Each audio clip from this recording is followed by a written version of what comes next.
Avec le coup de cœur d'aujourd'hui, je vais m'adresser à tous ceux qui pensent ne pas avoir de chance. Pourquoi je vous dis ça? Parce que le personnage que je vais vous présenter, c'est le chantre du porte-poisse. C'est le mec à pas de bol dans la vie. Vous pensez vraiment pas avoir de chance? Bah franchement, attendez de rencontrer John Lasseter. Donc, notre coup de cœur, vous l'aurez compris, il tourne autour de ce personnage qui est John Lasseter. Jonathan, de son petit nom. C'est un album qui est un one-shot, qui s'appelle donc 13h17 dans la vie de Jonathan Lasseter.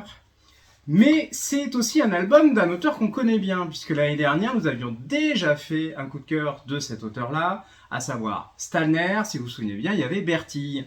Bertille qui était déjà assez surprenant. Mais là, on va rentrer dans du côté un peu polar, mais surtout avec un côté ultra plaisant.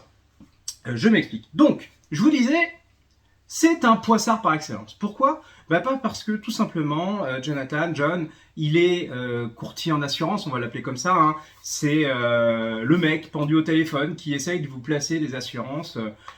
Bon, il y en a qui sont très bien dans ça, hein, s'ils peuvent, d'ailleurs ses collègues, hein, s'ils peuvent arnaquer mamie qui vient de perdre son lapin nain, il n'y a pas de souci.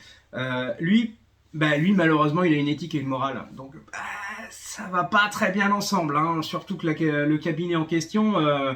on se fiche de l'éthique et du moral, faut ramener du contrat, faut ramener de l'argent, voilà, point barre.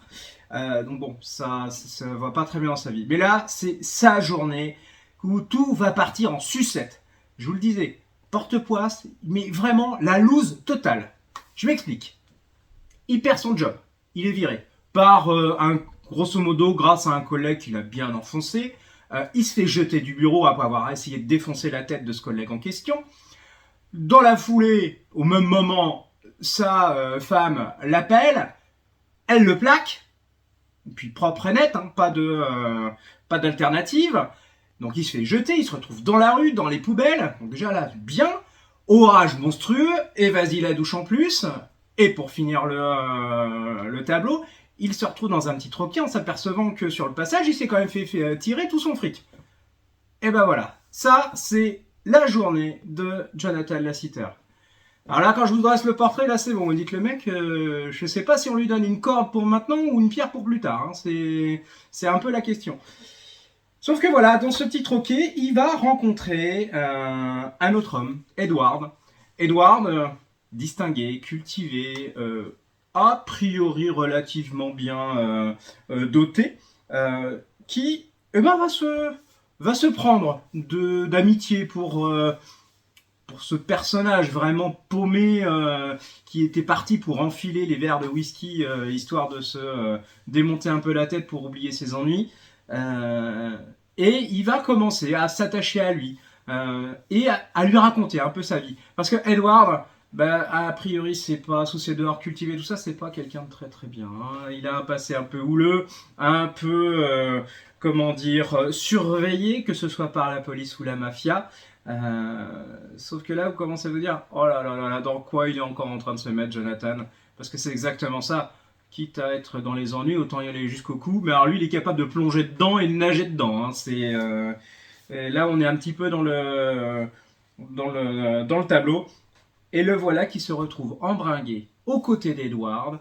Et ça va être une folie, une course-poursuite, une cavalcade, une épopée pendant 13h17. 13h17 dans cette vie, comme le dit très bien le titre, où notre ami Jonathan va passer des plus hauts sommets aux plus profonds abysses, ou inversement. Le tout est de savoir qu'est-ce qui se cache derrière tout ça, parce que plusieurs mystères. Bon d'accord, lui, Jonathan, il est clair, il est transparent, il n'a rien pour lui. Hein. Edward, c'est tout le contraire, hein, c'est son antagoniste. Et va l'emmener vers autre chose. La question de savoir, c'est jusqu'à quel point sa poisse va le poursuivre, parce que ça peut être aussi une façon de se faire avoir une fois de plus. Parce que clairement, avec un personnage comme ça, qui n'a pas grand-chose à perdre, pour Edward, on peut l'utiliser à 200%. Et on se doute bien qu'un personnage aussi peu recommandable n'aurait pas de doute et de scrupule à le faire. Donc justement, qu'est-ce qui va arriver à Jonathan, à John? Qu'est-ce qui va se passer derrière l'histoire d'Edward? Qu'est-ce qui s'y cache?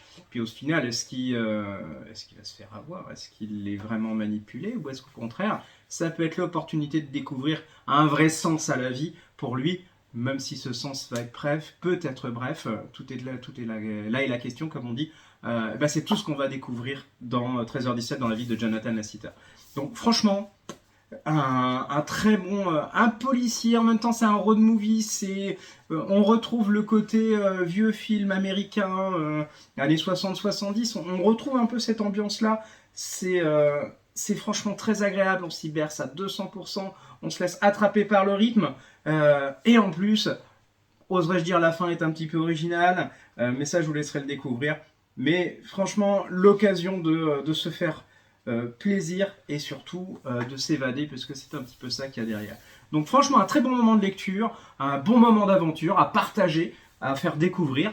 En tout cas, c'est ce que je vous souhaite. Donc, comme d'habitude, si vous avez besoin d'en parler, vous savez où nous trouver. Et puis, autrement, je vais vous souhaiter une bonne lecture et à bientôt. Allez, au revoir.